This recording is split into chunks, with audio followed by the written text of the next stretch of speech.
കഴിഞ്ഞ 2-3 ദിവസമായിട്ട് വീഡിയോ ഇടാനൊന്നും പറ്റുന്നില്ലായിരുന്നു. എന്താണെന്നൊക്കെ ചെറിയൊരു ഷോർട്ട് വീഡിയോ ഇട്ട ഒരു ടൈമിൽ ഞാൻ പറഞ്ഞിട്ടുണ്ടായിരുന്നു.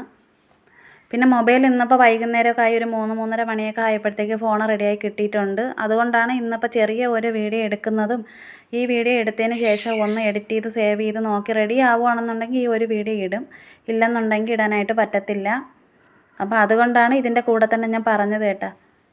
പിന്നെ നമ്മൾ ഈ ഗോതമ്പ് മാവ് നനച്ചെടുക്കുന്ന ചെറിയ ചൂടുവെള്ളം ഉണ്ടല്ലോ, ചെറു ചൂടുവെള്ളത്തിലാണ് നനച്ചെടുക്കുന്നത്. ഉപ്പുനീര് കൂടെ തന്നെ ഒഴിച്ച് കൊടുത്തിട്ടുണ്ട്. ചൂടുവെള്ളത്തിൽ നനയ്ക്കുമ്പോഴത്തേക്ക് മാവിന് നല്ല സോഫ്റ്റായിട്ടിരിക്കും. അപ്പോൾ അതിന് വേണ്ടിയിട്ടാണ് അങ്ങനെ ചെയ്യുന്നത്. ഇപ്പോൾ ഇലയപ്പത്തിനാണെങ്കിലും പിന്നെ നമ്മൾ വയണയിലപ്പം കഴിഞ്ഞ ദിവസമൊക്കെ ഉണ്ടാക്കിയല്ലോ, അതൊക്കെ നമ്മൾ ചൂടുവെള്ളത്തിലാണ് നനച്ചെടുത്തിരിക്കുന്നത്. പിന്നെ ശർക്കര എടുത്തിട്ടുണ്ട്. ശർക്കര കുറച്ച് മാത്രം മധുരം കുറച്ച് ചേർക്കുന്നുള്ളൂ, പഞ്ചസാര ചേർക്കുന്നില്ല.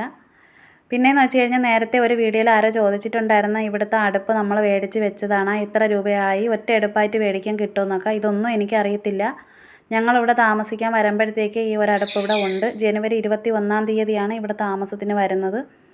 ഇപ്പോൾ നമ്മൾ വന്നിട്ട് ഫെബ്രുവരി 21 ആയപ്പോഴത്തേക്ക് 1 മാസം ആയിട്ടുണ്ട്. അങ്ങനെ വാടക പൈസ കൊടുക്കാൻ വേണ്ടിയിട്ട് റെഡിയാക്കി എല്ലാം വിളിച്ച് പറഞ്ഞ് ഇവിടെ ആളുണ്ടോയെന്നൊക്കെ അറിയാൻ വേണ്ടിയിട്ട് കൊണ്ട് ചെല്ലണമല്ലോ. അങ്ങനെ വിളിച്ച് ചോദിച്ചപ്പോഴത്തേക്ക് പറഞ്ഞ് നമ്മൾ വന്ന മാസത്തിലുള്ള പൈസ കൊടുക്കണ്ട, മാർച്ചിൽ പൈസ കൊടുത്താൽ മതിയെന്ന് പറഞ്ഞിട്ടുണ്ട് കേട്ടോ. അപ്പോൾ അങ്ങനെയൊക്കെ അവർ ചെയ്ത് തന്നിട്ടുണ്ട്. അതിലും നമുക്ക് ഒത്തിരി സന്തോഷമുണ്ട്. പിന്നെ നേരത്തെ ഇവിടെ നമ്മൾ കുറച്ച് പച്ച ചീരയും ചുവന്ന ചീരയൊക്കെ നട്ടിട്ടുണ്ടായിരുന്നു. അതിൽ പച്ച ചീരയുടെ മുകളിൽ ചെറിയ പട്ടിക്കുട്ടികളെങ്ങാണ്ട് രാത്രിയിൽ വന്ന് കയറി കുറച്ചൊക്കെ ഇല്ലാതാക്കിയിട്ട് കേട്ടോ. അപ്പോൾ അതുകൊണ്ട് എന്തായാലും വീഡിയോയിൽ അത് കാണത്തില്ല. ബാക്കിയെല്ലാം കിട്ടിയിട്ടുണ്ട്. മാവ് നമ്മൾ എടുത്തിട്ട് ചെറിയ ബോൾ കണക്കാക്കിയതിന് ശേഷം നമ്മളെ കൈയുടെ ഉള്ളം കൈ വെച്ചിട്ട് നമ്മൾ മാവ് പരത്തല്, വിരൽ വെച്ചിട്ട് മാത്രമേ പരത്താവൂ കേട്ടോ. മുന്നോട്ട് ഇതേ കണക്ക് പരത്തി എടുക്കുമ്പോഴത്തേക്ക് അത് റെഡിയായി കിട്ടും. കൈയുടെ ഉള്ളം കൈ വെച്ച് നമ്മൾ പരത്തേ ചെയ്യരുത്. അങ്ങനെ ചെയ്യല്ലേ കേട്ടോ. അങ്ങനെ ചെയ്ത് കഴിഞ്ഞാൽ അത് ശരിയായി കിട്ടത്തില്ല വിചാരിക്കുന്ന രീതിയിൽ. പിന്നെ ശർക്കരയും തേങ്ങയും കൂടെ എടുത്ത് മിക്സ് ചെയ്തതിന് ശേഷം ഈ ഒരു സൈഡിൽ മാത്രം വെച്ച് കൊടുത്താൽ മതി. എന്താണെന്ന് വെച്ച് കഴിഞ്ഞാൽ ഞങ്ങളിത് മടക്കി എടുക്കുമല്ലോ, ഇത് മടക്കി എടുക്കുന്ന സമയത്ത് 2 സൈഡിലും അങ്ങ് ആയിക്കോളും. ചിലർ ഞാൻ ഇതേ കണക്ക് കണ്ടിട്ടുണ്ട് കേട്ടോ. ഇതേ കണക്ക് മൊത്തത്തിൽ വെക്കുക. അങ്ങനെ ആകുമ്പോഴത്തേക്ക് ഒരുപാട് തേങ്ങയും ശർക്കരയും വേണ്ടി വരും. ഇതാകുമ്പോഴത്തേക്ക് ഒരുപാട് വേണ്ട, കുറച്ച് മാത്രം എടുത്താൽ മതി.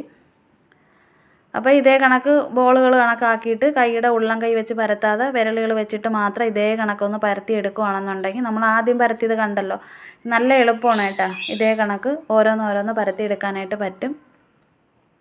ഓട്ടട ഉണ്ടാക്കാൻ വേണ്ടിയിട്ട് വാഴയിലയാണ് നല്ല. എന്തെന്ന് വെച്ച് കഴിഞ്ഞാൽ വട്ടയില എടുത്ത് കഴിഞ്ഞാൽ അതിനകത്ത് ഇളവി വരാനായിട്ട് പാടാണ്. പിന്നെ ചെറുതായിട്ട് എണ്ണ ചെറുതായിട്ടൊന്ന് തടവി കൊടുക്കുകയാണെന്നുണ്ടെങ്കിൽ വട്ടയിലയിൽ ഇപ്പോൾ ഓട്ടട ഉണ്ടാക്കുകയാണെങ്കിൽ ഇളക്കി എടുക്കാനായിട്ട് പറ്റും. ഏറ്റവും കൂടുതൽ ഇലയപ്പം ഉണ്ടാക്കാനാണ് വട്ടയില നല്ലത്. എന്തെന്ന് വെച്ച് കഴിഞ്ഞാൽ തലേ ദിവസം രാത്രിയിൽ ഇലയപ്പം ഉണ്ടാക്കിയിട്ടിട്ട് വട്ടയില ഉണ്ടാക്കി വെച്ചിട്ട് പിറ്റേന്ന് രാവിലെ എടുക്കുമ്പോൾ അതിനൊരു മണവും പ്രത്യേകിച്ചൊരു ടേസ്റ്റ് നല്ല ഒരു ഇതാണ് കേട്ടോ. പണ്ട് മുതലേ ചെയ്യുന്ന ഒരിതാണ് വട്ടയിലക്കകത്ത് ഇലയപ്പം ഉണ്ടാക്കുന്നത്. ഇപ്പോൾ ഒരുപാട് പേരും അങ്ങനെ ചെയ്യാറില്ല. ഞാൻ നേരത്തെ ഒരു വീഡിയോയിൽ ഇട്ടിട്ടുണ്ടായിരുന്നു വട്ടയിലയിൽ ഇലയപ്പം ഉണ്ടാക്കുന്നത്.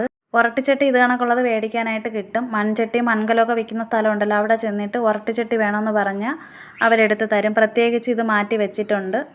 ഇത് നമ്മൾ ആവശ്യം കഴിഞ്ഞിട്ട് നമ്മൾ കഴുകി വൃത്തിയാക്കി മാറ്റി ഒരു സ്ഥലത്ത് വേറെ പാത്രങ്ങളിലോ വേറെ ഒന്നും വീഴാത്ത രീതിയിൽ മാറ്റി വെച്ച് കുറേ കാലം യൂസ് ചെയ്യാനായിട്ട് പറ്റും. ഇത് ഒരുപാട് നാൾ ഞാൻ മേടിച്ച് നല്ല പഴക്കമുള്ളൊരു മൺചട്ടിയാണ്. ഞാൻ മേടിക്കുന്ന ഈ ഒരു സമയത്ത് 80 രൂപയ്ക്കാണ് മേടിച്ചത്. ഇപ്പോൾ എങ്ങനെ പോയാലും ഒരു 100-120 രൂപയൊക്കെ ചിലപ്പോൾ കൊടുക്കേണ്ടി വരുമെന്ന് എനിക്ക് തോന്നുന്നു. ചിലപ്പോൾ 100 രൂപയൊക്കെ കൊടുക്കുമ്പോൾ കിട്ടും.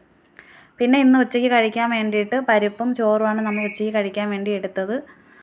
ഈ ഒരു അടുപ്പിനെ പറ്റി ഒത്തിരി പേര് പറഞ്ഞു തന്നിട്ടുണ്ടായിരുന്നു. എന്തെന്ന് വെച്ച് കഴിഞ്ഞാൽ ഇതിൽ കത്തിച്ച് കഴിഞ്ഞാൽ രാവിലെ നമ്മൾ കത്തിക്കുന്ന ആ ഒരു സമയത്ത് ഒത്തിരി പാടാണ്, കുറച്ച് സമയം കഴിഞ്ഞിട്ട് ചൂടായി കിട്ടത്തുള്ളൂ. അത് ശരിയാണ്. എന്നാലും കത്തി കഴിഞ്ഞാൽ വൈകുന്നേരം ആയാലും ഇതിൻ്റെ തീ പോകുന്നില്ല കേട്ടോ, നല്ല ചൂടായിട്ട് തന്നെ കിടക്കുന്നുണ്ട്. പിന്നെ 2 ദിവസം ഞാൻ ചോറ് ഇതിൽ വെച്ചിട്ട് ചരിച്ച് നോക്കി, മൺകലത്തിൽ ചോറ് വെച്ച്. പിന്നെ അധികം വിറവ് ഇത്തിരി വേണ്ടി വരും, വിറകിൻ്റെ ആവശ്യമേ വരുന്നുള്ളൂ. പിന്നെ ചൂട് അത് കണക്ക് തന്നെ നിൽക്കുന്നുണ്ട്. ചോറ് എങ്ങനെയാണ് ചരിച്ചെടുത്തതെന്നുള്ള ഒരു വീഡിയോ ഞാൻ അടുത്ത ദിവസം കാണിക്കാം. ഒരു തട വെച്ചിട്ടാണ് ഞാൻ ചരിച്ചെടുത്തത്.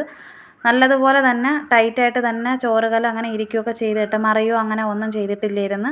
അപ്പോൾ ഇന്ന് വൈകുന്നേരത്തെ ചെറിയ ഒരു ഓട്ടട ഉണ്ടാക്കുന്നതും കട്ടച്ചായയൊക്കെ ഇട്ട് വൈകുന്നേരം നമ്മളിങ്ങനെ കഴിക്കാൻ വേണ്ടിയിട്ട് എടുത്തതിൻ്റെ ചെറിയ ഒരു വീഡിയോ എടുത്തതാണ്. പിന്നെ വീഡിയോ ഇടാൻ പറ്റുമോ ഇല്ലെന്നൊക്കെ ഒന്ന് നോക്കിയതും കൂടെ ആയിരുന്നു. അപ്പോൾ എന്തായാലും നിങ്ങളെല്ലാവരും തന്ന സ്നേഹത്തിനും സപ്പോർട്ടിനൊക്കെ ഒരുപാട് നന്ദിയുണ്ട്. തീർച്ചയായിട്ടും വീഡിയോ ഇഷ്ടപ്പെട്ടാൽ എല്ലാവരും സപ്പോർട്ട് ചെയ്യാനായിട്ട് മറക്കല്ലേ. അപ്പോൾ ഇന്നത്തെ ഒരു വീഡിയോ ഇത്രയേ ഉള്ളൂ.